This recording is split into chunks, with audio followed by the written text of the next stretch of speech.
right quick. Let me get myself centered. These two articles that we're going to look at, one's a YouTube video. This guy talks about some of the regulations and regulatory bodies that are monitoring the real estate market. And don't ask me what that means. It has everything to do with regulation of the interest rates, the loans, and the lending market, which ultimately affects us as homeowners. This could be one of the tipping points within our house of cards, which is the GDP. It's important to understand because if you don't pay attention to what could hurt us on one specific industry, could be automotive, could be health, could be real estate, one of those things could tip off a huge domino effect and hurt our economy. So it's wise for us to understand what's going on here. This one right here is from Scotsman Guides, a media outlet for the lending industry. And they're talking about how investors are slowing home purchase just like everybody else. And they're down. They're down a lot, mostly in Florida and other states that are seeing declines, like in Austin and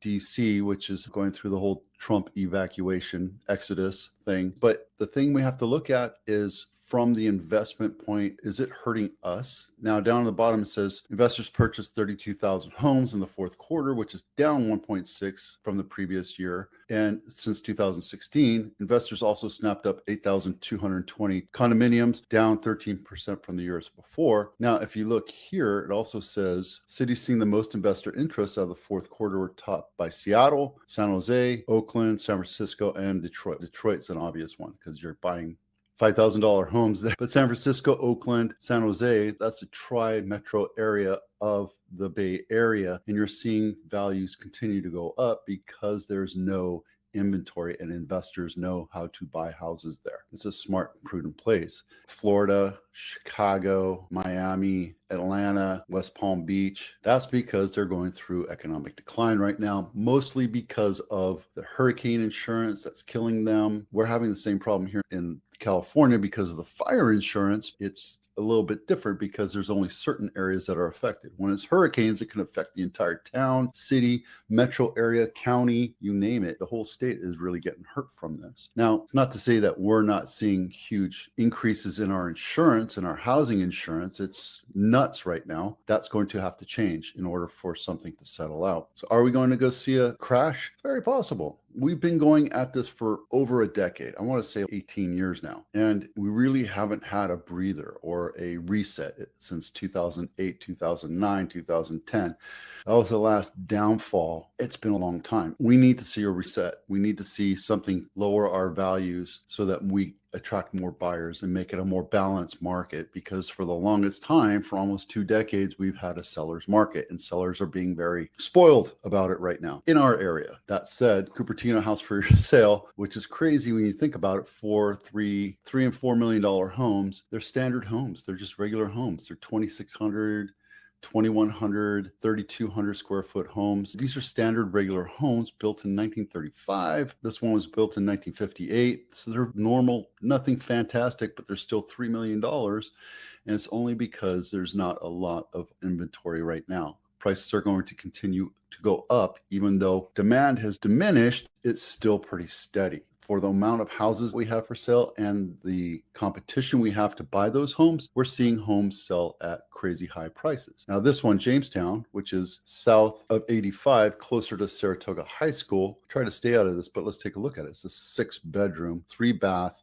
2,500 square foot house. It's a standard house, $4.3 million.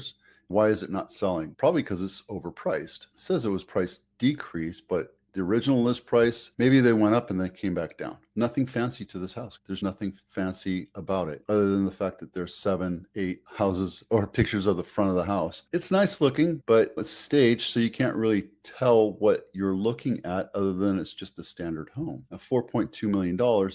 Why? Possibly greed. You look at the rest of these houses right now and what's for sale. I'd rather spend $4 million up in the hills away from the freeway. I'd rather spend $4 million on a 5-bedroom house. Let's take a look at this one, right? There's nothing super fancy about it. Oh, it's a flag lot and you probably don't get a lot of land. But again, you're closer, you're in the hills, you're in the foothills of Cupertino. And while there's nothing fancy to it, you're still buying a 3,600 square foot house built in 1938. When I say 1938, it's probably updated. The original time it was built was probably closer to 1938. Pebble Place, crazy, 5-bedroom, 3-bath. People are still going to buy those, right? Especially if they're priced right. Now in San Jose, it's a little less price, even though it's a nice area. Everybody likes to go to Willow Glen, but you're not paying $4 million for a home. This guy's been around for a long time. Yeah.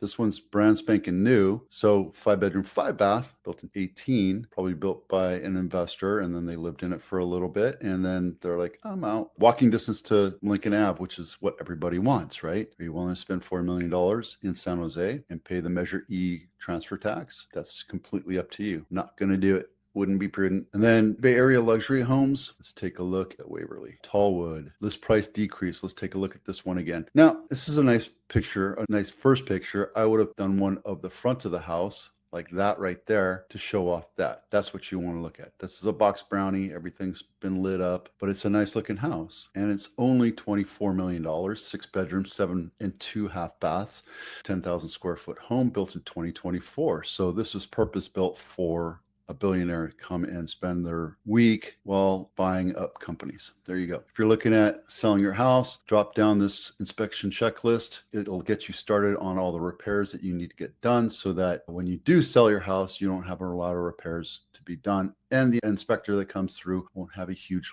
list to scare away buyers. So download this thing right now. The tops by over $1 billion in sales volume, and numbers are going crazy. We have 1,450 homes in contract right now. We've done 1,000 sales this week.